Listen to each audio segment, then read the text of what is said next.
Hello students, here I will continue page number 65। हमारा chapter number 8 finish हो चुका है। ये कुछ एक्स्ट्रा ऐसे ही आपके नॉलेज के लिए है। उपयोगिता। उपयोगिता यानी क्या, उसकी क्या उपयोगिता है। इस चैप्टर को पढ़ने के बाद क्या उपयोगिता है ये आपको इस चैप्टर से समझ में आएगा।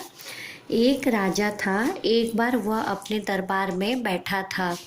तभी उसने अपने दरबारियों से पूछा, बताओ इस संसार में ऐसे कौन से जीव जंतु हैं जो निरुपयोगी हैं।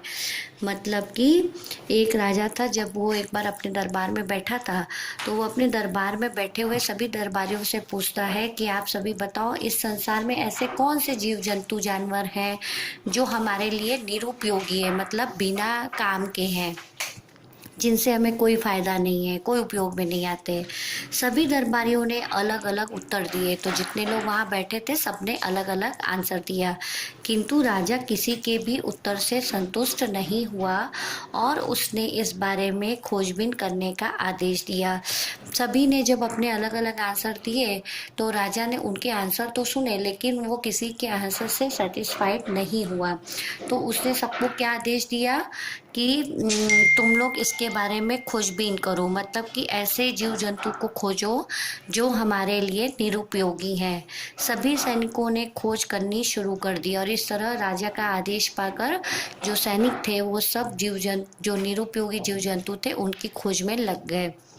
बहुत दिनों के बाद दो सैनिक राजमहल में आए और बोले, महाराज इस संसार में केवल दो जीव जंगली मक्खी और मकड़ी ही ऐसे हैं जो निरुपयोगी हैं।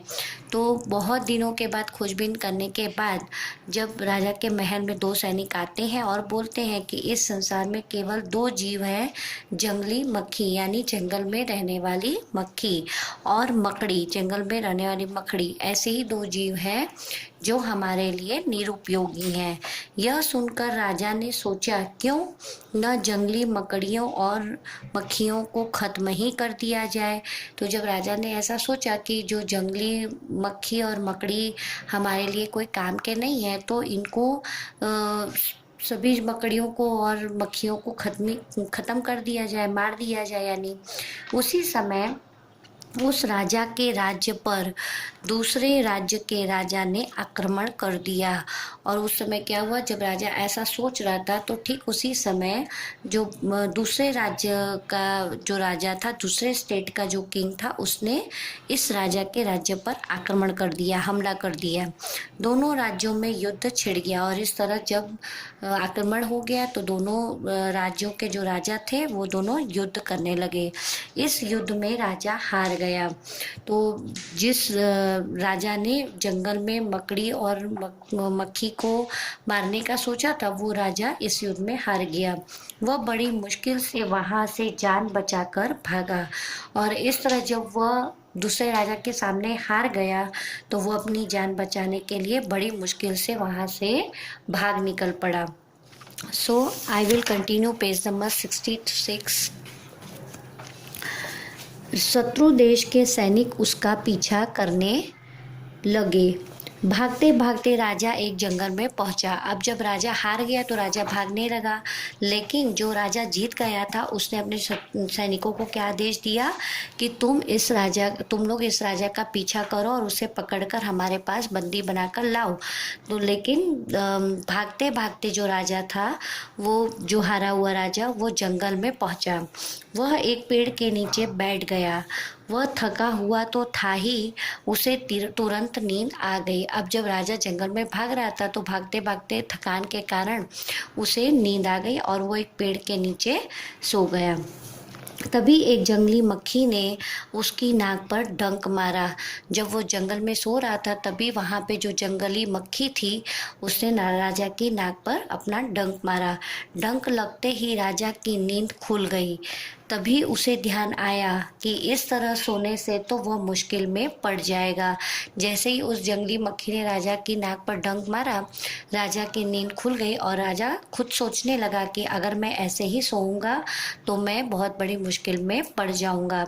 फिर वो वहाँ से उठकर एक गुफा में छिप गया और इस तरह फिर वो वहाँ से उठ जाता है और एक गुफा में जाकर छिप जाता है।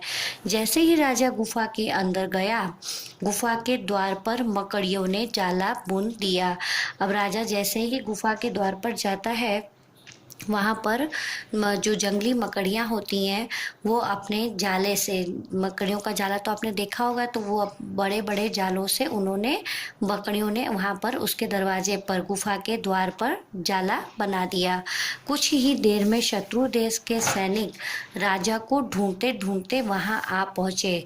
थोड़ी ही देर में जो शत्रु के सैनिक थे वो राजा को ढूंढते ढूंढते आ पहुँचे। गुफा के द्वार पर जाला देखकर वे आपस में कहने लगे, अरे अरे आगे चलो, यदि वह इस गुफा में आया होता तो यह जाला नष्ट न हो गया होता। मतलब कहने का कि मकड़ियों ने जाला कब बुना, जब राजा गुफा के अंदर आ गया तब गुफा के अंदर आते ही मकड़ियों ने उस दरवाजे पर, गुफा का जो दरवाजा था, द्वार था, वहाँ पे जाला बुन दिया। तो जब शत्रु देश के सैनिक राजा को ढूंढते ढूंढते आए तो वो गुफा के द्वार पर जैसे ही पहुंचते हैं, वो वहाँ पर देखते हैं कि वहाँ पर एक बहुत बड़ा जाला बना हुआ है। तो वो आपस में क्या कहते हैं कि अगर राजा इसके अंदर होता तो वो जाला हटाकर अंदर जाता तो ये जाला नष्ट हो गया होता, यानी टूट गया होता। तो इसलिए ये जाला नष्ट नहीं हुआ है, टूटा नहीं है, यानी कि राजा अंदर नहीं है। यह कहकर शत्रु के सैनिक आगे चले जाते हैं। जब राजा ने सैनिकों की बातें सुनी तब उसे समझ आया कि संसार में हर प्राणी तथा वस्तु की उपयोगिता होती है। जब राजा ने सुना कि सैनिकों की बातें सुनी, तब उसे समझ में आया कि इस संसार में कोई भी जीव या जंतु या कोई भी वस्तु छोटी या बड़ी नहीं होती। हर एक चीज़ की, हर एक जीव की, हर एक जंतु की, हर एक इंसान की कीमत होती है, उसकी उपयोगिता होती है। वो समय पड़ने पर ही हमें काम आती है। वह सोचने लगा कि यदि आज जंगली मक्खी और मकड़ी नहीं होती तो उसकी मृत्यु निश्चित थी। अब वो क्या सोचने लगा कि अगर मकड़ी मेरे नाक पर डंक नहीं मारती तो मैं वहीं सोया रह जाता और जो शत्रु के सैनिक थे वो मुझे पकड़कर ले जाते। तो इस तरह मकड़ी ने उसकी जान बचाई। फिर वो ये सोचता है कि अगर मैं गुफा के अंदर आ गया और आने के बाद अगर मकड़ियाँ जाला नहीं बनाती तो जो शत्रु देश के सैनिक थे वो अंदर आ जाते और मुझे पकड़कर ले जाते। तो इस तरह जंगली मक्खी और मकड़ी दोनों ने ही राजा की जान बचाई। अगर वो दोनों नहीं होते तो राजा की मृत्यु आज निश्चित थी। तो ये एक ऐसा ही नॉलेज के लिए आपको चैप्टर दिया गया उपयोगिता की। हमें हर एक छोटी बड़ी चीज़ों का, सामान का, जीव जंतुओं का, इंसान का कद्र करना चाहिए। वो कभी भी समय पड़ने पर हमें काम आ सकती है। Okay, so students, in our next video I will continue page number 68। Thank you.